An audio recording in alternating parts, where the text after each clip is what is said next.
रही है यह बहुत गलत है। आप सभी जानते हैं कि हम लोगों ने कितनी मेहनत करके जिला चिकित्सालय को यहाँ तक पहुँचाया है, ये बताने की जरूरत भी नहीं है। एनक्वास हो, मुस्कान हो, लक्ष्य हो, चाहे कोई भी कार्यक्रम हो, आज प्रदेश में हम सबसे आगे हैं। क्यों? क्योंकि सबने बहुत मेहनत की है। नमस्कार, आप देख रहे हैं न्यूज़ ग्राउंड जीरो। मैं हूं पंकज सोनी। दोस्तों, एक बड़ा सवाल सागर में फिर व्याप्त हो गया है कि बुंदेलखंड मेडिकल कॉलेज में जो जिला चिकित्सालय है उसका मर्जर किया जा रहा है और ये मर्जर के लिए अब तकरीबन जो राज्य सरकार है वो फाइनल स्टेज में है और आदेश इस तरीके से आने वाले हैं जो हमें यहाँ के कर्मचारी बता रहे हैं कि अब 1 या 2 दिन में जिला चिकित्सालय को खाली करना है। तो इस बात को लेके चूंकि ये लोग सारे लोग सागर विधायक के पास गए थे और उनसे कहा था कि जिला चिकित्सालय का बुंदेलखंड मेडिकल कॉलेज में मर्जर नहीं होना चाहिए। इस पर सागर विधायक ने भी सहमति जताई थी कि ये नहीं होगा और उसके बाद बात एक ऐसी स्थिति में आ गई थी कि आंदोलन को कुछ समय के लिए मुलतवी कर दिया गया था। लेकिन अब फिर आदेश आने के बाद इन्होंने अपना आंदोलन आज से फिर शुरू कर दिया है। सभी डॉक्टर, नर्स और जो चतुर्वर्ग और तृतीय वर्ग के कर्मचारी वो हड़ताल पे चले गए। अब जो स्थिति है कि ये लोग नहीं चाहते कि जिला चिकित्सालय बुंदेलखंड मेडिकल कॉलेज में मर्ज हो, तो इन्होंने जो आंदोलन शुरू किया वो किस तरफ जाएगा, कितनी दूर तक जाएगा और ये क्या चाहते हैं, आप बताइए जगदीश जी। हमारा आंदोलन आज 22 तारीख से प्रारंभ हो गया है। हमने अभी 1 दिवसीय धरना प्रदर्शन किया, इसमें बाकायदा ओपीडी को छोड़कर के इमरजेंसी सेवाएं चालू रही। अगर हमारी कल तक बात नहीं मानी जा रही, परसों हम जो है पूर्णतः अस्पताल बंद करेंगे, बंद करके प्रदर्शन करेंगे।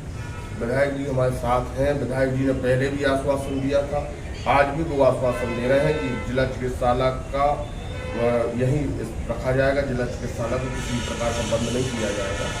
अभी जो कल हेल्थ कमिश्नर महोदय ने कहा कि आपको प्रतिनियुक्ति पर रखेंगे हम वहाँ पर, जब विभाग एक हो गया है, शिक्षा चिकित्सा विभाग एक कर दिया है, तो प्रतिनियुक्ति क्यों? प्रतिनियुक्ति होती है जब हम किसी अन्य विभाग में जा रहे हैं और 3 साल के लिए हम प्रतिनियुक्ति पर रख रहे हैं। 3 साल बाद अगर हमारी प्रतिनियुक्ति आपने खत्म की तो हमारी संस्था भी खत्म कर रहे हैं, कहाँ जाएंगे? तो ये हमारा भविष्य की चिंता भी है, हमें संस्था की भी चिंता है। हम दोनों की चिंता को करते हुए हमने आपसे अपना आंदोलन प्रारंभ किया है, जो चरणवार तरीके से आंदोलन होगा। हमारे बीच आज बहुत सारे संगठन, जो शासकीय संगठन थे, वो सारे समर्थन देने के लिए आए हैं। उनका हमें समर्थन मिला है और उन्हें हमसे कंधे से कंधा, कदम से कदम मिलाने के लिए इस आंदोलन को आखिरी दम तक लड़ने की बात कही।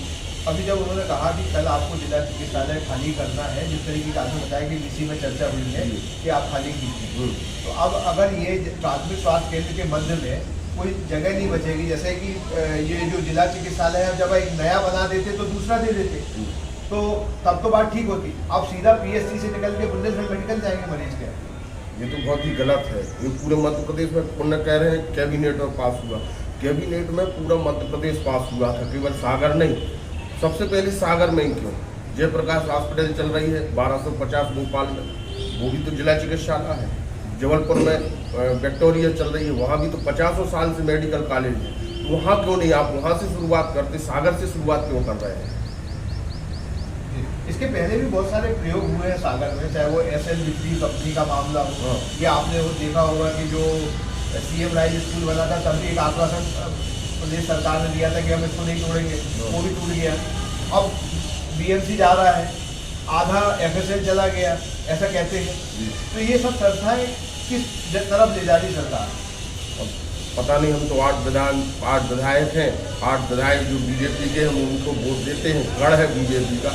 लेकिन दुर्भाग्य हमारा समझो कि सरकार का समझो कि हमारे ऊपर अत्याचार होते हैं। ये बहुत बड़ी बात है सागर की जनता के लिए। सुलभता से आपको इलाज मिलता है, वहाँ 10 साल से बहुत सारी सुविधाएं नहीं है। आप अभी जाएंगे, हमें सोनोग्राफी करना 3 महीने का नंबर मिलेगा, एक्सरे तत्काल नहीं होते, वहाँ सिटी स्कैन तत्काल नहीं होती। जहाँ सारी सुविधाएं हैं, मरीजों को तत्काल मिलते हैं। मरने के बाद 3 महीने बाद करोगे सोनोग्राफी, दर्द अभी है, तकलीफ अभी है, 3 महीने का नंबर दे रहे हैं। वहाँ स्टूडेंट देखते हैं, हमारे यहाँ डॉक्टर देखते हैं। अगर फर्स्ट ईयर वाला देखा उस पर नहीं समझा तो सेकंड ईयर वाले को बुला लिया, थर्ड ईयर वाले को बुला लिया, लेकिन वहाँ डॉक्टर प्रोफेसर कभी नहीं जाते, ना कभी मरीज को देखते हैं। यहाँ जनता के लिए सुविधा है, तत्काल आते हैं, उनका अगर तत्काल आवश्यकता है तो रात में ही हमारे यहाँ ऑपरेशन होते हैं, और रात में नहीं तो अगर ज़्यादा सीरियस नहीं तो सुबह ऑपरेशन हो आप जाते लोगों हैं। का क्या संकल्प है इस पूरे मामले को लेकर?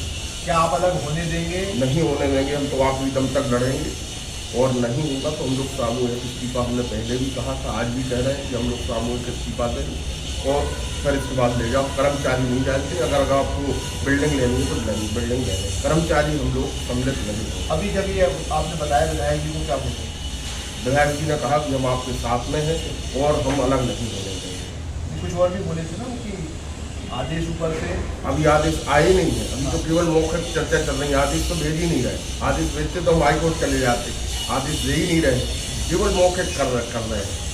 और कोई आदेश आता है तो उसके लिए फिर हम लोग तैयार हैं, पूरी तरह तैयार हैं। मीटिंग अभी हम सब कर रहे हैं, सारे संगठन के लोग पदाधिकारी हैं, वो हम लोग मीटिंग करेंगे, और मीटिंग के बाद फिर नया कोई कदम आएगा। तो अभी आपका आंदोलन कैसे चलेगा? आंदोलन आज जो है हमारा एक दिन से? नहीं, एक दिवसीय नहीं सर, रेगुलर चरणबद्ध तरीके से है। आज हम लोग सुबह 8 बजे से अभी तक बैठे हैं, एक रैली भी निकाली है, और आम जनता को हमने बताया भी कि हमारा समर्थन करो। 50 साल की संस्था को बंद कर रहे हैं, तो अस्पताल को बंद कर रहे हैं, उसको बचाओ। और ये अकेले आप परिसर में हुआ, कल हम लोग बस स्टैंड कटरा सारे लोगों के पास जाएंगे, जनता के बीच जाएंगे रैली के माध्यम से, और उनसे समर्थन मांगेंगे कि हमने 50 साल हो गए हैं जो हमारी जिला चिकित्सालय आपके परिवार की, आपकी पीढ़ी बाई पीढ़ी मदद करती आ रही है, आपको सुविधाएं देती आ रही है, उसको बचाओ। तो ये कर्मचारी संघ है जो इनके साथ है, जिला चिकित्सालय के साथ, वो ये कह रहे हैं कि हम कंधे से कंधा मिला के साथ है, और कर्मचारी किसी भी कीमत पे इस संस्था को बुंदेलखंड मेडिकल कॉलेज में मर्ज होने नहीं देना चाहते, और इसके लिए वो अब जनता के बीच रोज जाएंगे और जनता से कहेंगे कि आप इस संस्था को बचाइए, क्योंकि इस संस्था ने सैकड़ों दफा आप लोगों को बचाया है। तो आने वाले दिनों में यहाँ आंदोलन तेज होगा, और देखना है सरकार का क्या रुख रहता है कि वो जनता से जुड़ी संस्था को रहने देना चाहते हैं, या फिर बुंदेलखंड मेडिकल कॉलेज में मिला के जनता की परेशानियों को और बढ़ाते हैं। Pankaj Soni, news ground zero, Sagar. भाई साहब, चलिए कि ये विषय उठ गया है जिला चिकित्सालय के बीएमसी के मर्जर को लेके, आपकी क्या राय है? देखिए, इस विषय में हम लोग पहले कई बार ये विषय आया है, पहले भी इस बात को कहा है कि इस मत के कोई भी नया इंस्टीट्यूट बनाना, नया कोई भी सेंटर बनाना, वो एक अच्छा निर्णय स्वागत योग्य होता है, पर किसी चीज़ को बंद करके हम मर्ज करके और कोई इंस्टीट्यूट खड़ा करें, ये मैं ठीक नहीं मानता। जिला चिकित्सालय एक अलग यूनिट होता है, मेडिकल कॉलेज एक अलग यूनिट होता है, और मैं जो समझ पाया है मुख्य रूप से विषय जो है वो इतना है कि मेडिकल कॉलेज के लिए जगह वहाँ पर कम है, और इसलिए ये कई बार बात आती है कि जिला चिकित्सालय की जगह मिल जाएगी तो मेडिकल कॉलेज के लिए जगह ज़्यादा हो जाएगी। उसका दूसरा विकल्प ये है कि हम नया जिला चिकित्सालय बना दें। अगर हमें आवश्यकता ही है तो शहर में कई स्थान हैं जहाँ पर हम नया मेडिकल कॉलेज, डिस्ट्रिक्ट हॉस्पिटल बना सकते हैं।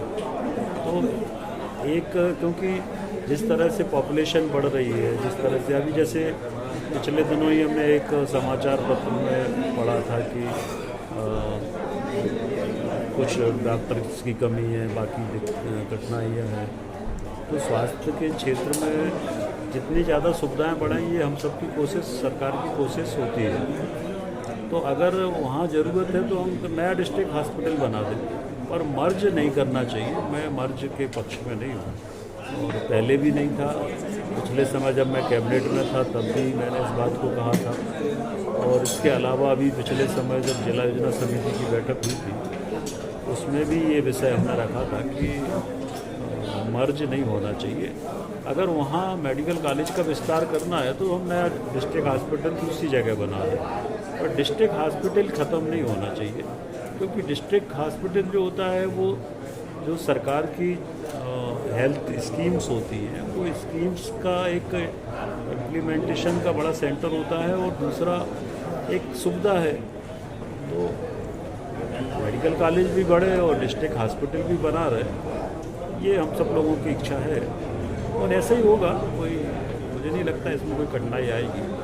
तो अगर वहाँ से हटाना भी पड़ा तो नई जगह बन जाएगा डिस्ट्रिक्ट हॉस्पिटल, और डिस्ट्रिक्ट हॉस्पिटल होना चाहिए। और अगर वहाँ से शिफ्ट करना है तो नई जगह हम लोगों को देख के शहर में जहाँ भी ठीक जगह हो वहाँ पर बनाना चाहिए। Thank you. आपने मर्जर पे कहा है कि जिला चिकित्सालय का बीएमसी में मर्जर नहीं होना चाहिए, बातचीत भी की आपने ऊपर सरकार से। आज जिस तरीके की कल वर्चुअल कांग्रेस में जो बातचीत हुई, उससे लग रहा है कि जिला चिकित्सालय को खाली करने के जल्दी निर्देश आ जाएंगे। नहीं, ऐसा नहीं होगा। मैं आपको पुनः आश्वस्त करना चाहता हूँ और आपके माध्यम से, जैसे ये विषय मेरे को ध्यान में आया कि कल की वीसी में कमिश्नर हेल्थ ने इस विषय को लेके निर्देश दिए थे, तो आज मैंने सुबह माननीय चिकित्सा शिक्षा और स्वास्थ्य मंत्री राजेश शुक्ल जी से बात की है और उन्होंने कॉन्फ्रेंस पे माननीय कमिश्नर महोदय को जोड़ लिया था। तो हम तीनों की कॉन्फ्रेंस आज सुबह हो गई और बहुत स्पष्ट हम लोगों ने अपनी राय व्यक्त की है, जिसका समर्थन माननीय मंत्री महोदय ने भी किया है कि इस तरह की कोई भी कार्रवाई अभी नहीं होगी और हमारा जिला चिकित्सालय अस्तित्वहीन नहीं होगा। जिला चिकित्सालय का अस्तित्व बना रहेगा, ये मैं आपको आपके माध्यम से कहना चाहता हूँ। आज की मेरी बातचीत का भी लगभग यही। अगर आप जो आप कह रहे हैं उसके बाद क्या कोई दूसरा विकल्प नहीं है कि बीएमसी की सीटें बढ़ा दी जाए, उसमें सुविधाओं में विस्तार कर दिया जाए? मतलब क्या जिला चिकित्सालय आखिरी विकल्प है उसका? ये सोचने का विषय उनका है, शासन का है। उनको बोला है कि जैसे संबद्धता करके सबसे पहले हम लोगों ने उसकी अनुमति ली थी, ऐसी की वैसी अनुमति, और ऐसे हम लोगों ने शासन ने अनेक स्थानों पे किया है। जिला चिकित्सालय को मेडिकल कॉलेज से संबद्ध करके और परमिशन ली गई है। तो जिस तरह से परमिशन ली जाती रही अभी भी ली जा सकेगी, मुझे ऐसा लगता है, ऐसा मेरा विश्वास है। और कुल मिला के जिला चिकित्सालय को हम संकट में नहीं डालेंगे, जिला चिकित्सालय का अस्तित्व बना रहेगा। ये माननीय मुख्यमंत्री महोदय से भी चर्चा हो चुकी है, उन्होंने भी लगभग सैद्धांतिक सहमति दी है। विभागीय मंत्री जी ने भी बोला है, आज उन्होंने आयुक्त महोदय को भी इस संबंध में स्पष्ट रूप से कार्रवाई करने का आदेश दिया। शादी की ज्वेलरी लेनी है? हाँ, भरोसे वाले से लेंगे। पर दिया की पसंद भी जरूरी है और कीमत भी। प्योरिटी का सर्टिफिकेशन तो चाहिए ही। फैंसी ज्वेलर्स है ना, सोना चांदी और सर्टिफाइड डायमंड ज्वेलरी सभी एक ही जगह पर।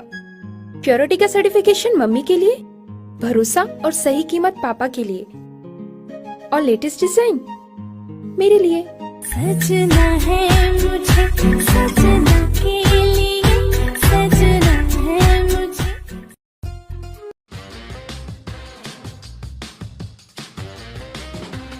आई वेयर, सनग्लासेस और कॉन्टैक्ट लेंस के सभी लीडिंग ब्रांड्स अब एक ही छत के नीचे। अग्रवाल आई केयर, द्वारका जी कॉम्प्लेक्स, सिविल लाइंस, सागर।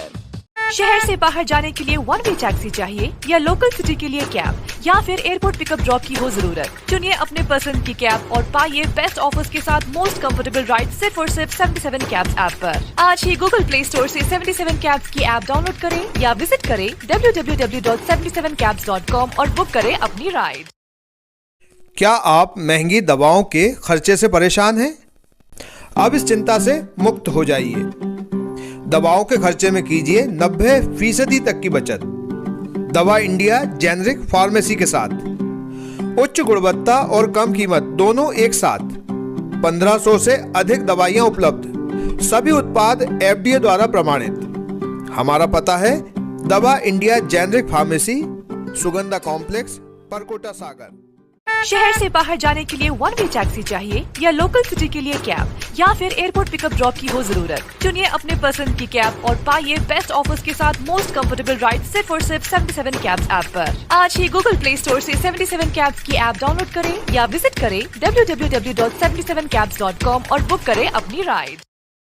आइए दोस्तों, आज हम आपको ले चलते हैं सागर के सबसे बड़े इमिटेशन ज्वेलरी ब्रांड शोरूम यानी फैंसी ग्लैमर पर। हम सभी अलग अलग वैरायटीज की शानदार ज्वेलरी पहनते हैं और पहनना चाहते हैं, तो यहाँ पर आपको मिलेगी मल्टीपल डिजाइन और न्यू ट्रेड्स ज्वेलरी जैसे रजबाड़ी, सीजेड ज्वेलरी, कुंदन जड़ाऊ, स्टोन और सबसे बढ़िया तो है यहाँ पर ग्राम यानी गोल्ड प्लेटेड ज्वेलरी का कलेक्शन और रेट भी सबसे परफेक्ट। तो आज ही फैंसी ग्लैमर शोरूम विजिट कीजिए और अपनी पसंदीदा ज्वेल पीस को अपने घर ले आइए। पता है परकोटा सागर। इसके अलावा फ्रेंड्स, यदि आप फैंसी ग्लैमर के लेटेस्ट अपडेट्स और ऑफर्स के बारे में रेगुलर अपडेट्स चाहते हैं तो आप इंस्टाग्राम पर फैंसी ग्लैमर शॉपिंग को भी फॉलो कर सकते हैं। तो हमारे साथ अमित भैया भी हैं जिन्होंने ये ब्रांड एस्टेब्लिश किया है और लगभग 22 सालों से इस बिजनेस में हैं। आप अपने परिवार के साथ फैंसी ग्लैमर शोरूम जरूर आइए और हमारा लेटेस्ट कलेक्शन देखिए।